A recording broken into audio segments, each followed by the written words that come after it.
What's up, guys? I had thought of the idea to share my lessons I've learned from doing my first ever intentional cut for weight loss after dirty bulking for a year prior back in 2024. But just want to preface that there's going to constantly be new people clicking on these videos, so in case you don't know, my name is Carlos and my goal here is to share my raw authentic fitness journey for others to learn from and come from the bottom to the top, as I want to build my dream physique the best way my genetics will allow me. That way my progress is all documented and more believable rather than seeing someone just pop off on social media and just going off the get-go claiming they're natural and having only a few posts up. But back to the main topic, there's definitely a lot of things I would have changed, but if it wasn't for me to go through those difficult times, I wouldn't be able to speak from experience to share with you guys the things I would suggest to look out for, to avoid completely, and to completely change altogether. Because chances are that if you're watching this, you're someone who's been lifting for a few years but no clear plan, or maybe you're just starting out and looking for general lessons to learn from others so you can speed up your fitness journey. Well, this is going to be completely honest advice and lessons I would have told myself to speed up my progress twice as fast than it did originally,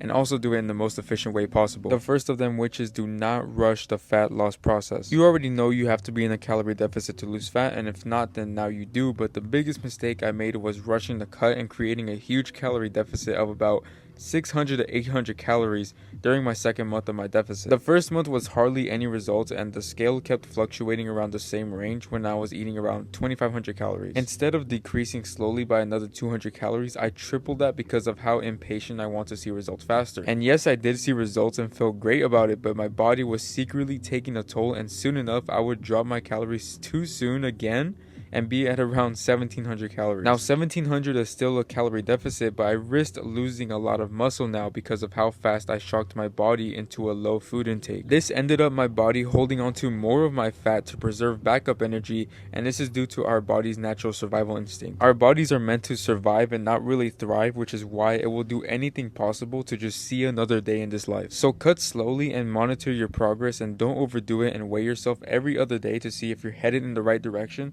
because as you can lose it, you can also gain it as fast if you have no control. This is why people who end up losing weight actually regain it all back within like the next 2 to 3 months, because their food intake is so low, and once they get to their goal body weight, they end up going back to their old eating habits, thinking that they could just lose the weight and then just revert back to how they used to eat. But in reality, that's just going to get you where you were before. So cut slowly, monitor your progress, don't overdo it, and weigh yourself every other day to see if you're heading in the right direction. And because as fast as you can lose it, you could also gain it as fast if you have no control. The second piece of advice is that you're going to look smaller before you look better. This was a psychological battle I went through transitioning from my first month to the second month of my cut, because I lost a little bit of weight, but I just looked flatter and thinner and not necessarily more defined yet. This was due to my first few pounds lost was from water and glycogen depletion, which is normal for the first fuzz of cutting. This was when I was actually debating whether to go back to my bulk to put on more size, or if I should just continue with the process that seems to be making me look weaker. This is where tracking your lifts come into play, because I was actually still maintaining my strength after losing a few pounds, so that's what really made me think like something has to be working. So that's what really motivated me to keep going on this journey, because I was still maintaining my strength. So then I just continued on, and the second month was when I actually started losing weight quicker. Part of the reason being I cut my calories really low, but the third or fourth month was when my muscle definition started to show, especially around my stomach area where my abs are. So based on my experience, the worst thing I could have done was to quit right before my breakthrough, or else I wouldn't have seen the progress that I made right after, because the first month was when I really was like unmotivated. I didn't see any results, but then I just kept going and sticking to the process just because I saw my strength just maintaining.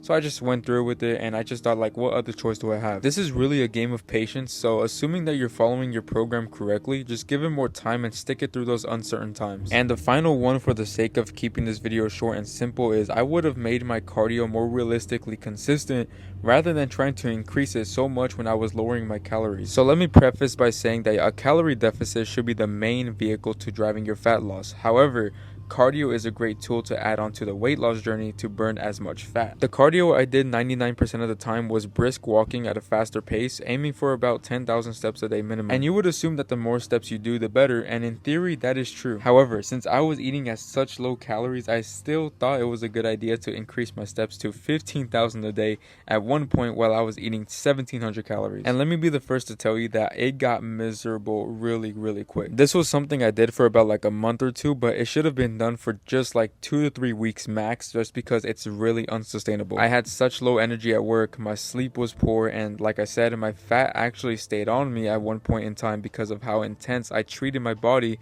with a lack of fuel. So my take on this would be to stay at a number of steps that is sustainable on a day-to-day basis, where you aren't feeling so fatigued, especially if you work a normal 8-hour shift on a regular basis. So as a result of this 5-month cut, I've dropped over 20 pounds, most of them being like in the beginning of the journey, since it was very easy to lose that fat. But then as I got more farther into it, it was actually very hard to lose more. But the way I did this, it could have been way more efficient, as I pushed too hard at times and I burned myself out a lot. And that's why I wanted to share these lessons with you, so that you don't repeat the same mistakes that I did, even though you might have to, just to learn them the hard way. If I had been more patient and strategic, which I was kind of already, but I could have seen better results with less struggle. I went from my highest of 190 pounds to 167 pounds, and now I'm sitting around 170 to 175 pounds. But the main thing I'm happy about is that my strength has hardly, if anything, decreased over time. Right now, the goal is just to maintain my weight and maintain my strength, as I want to fill out my frame after really depleting a lot of weight out of my body. This is going to be done with better recovery now, as I really underestimated my recovery during the cut. And then I'm also just going to keep the consistent meals, as you already see on my Instagram stories. I'm always posting about them. This might not get a lot of views, but if you're watching at this part of the video, I really appreciate you for watching. I hope that you got some value from this video, and I wish you the best on your first cut.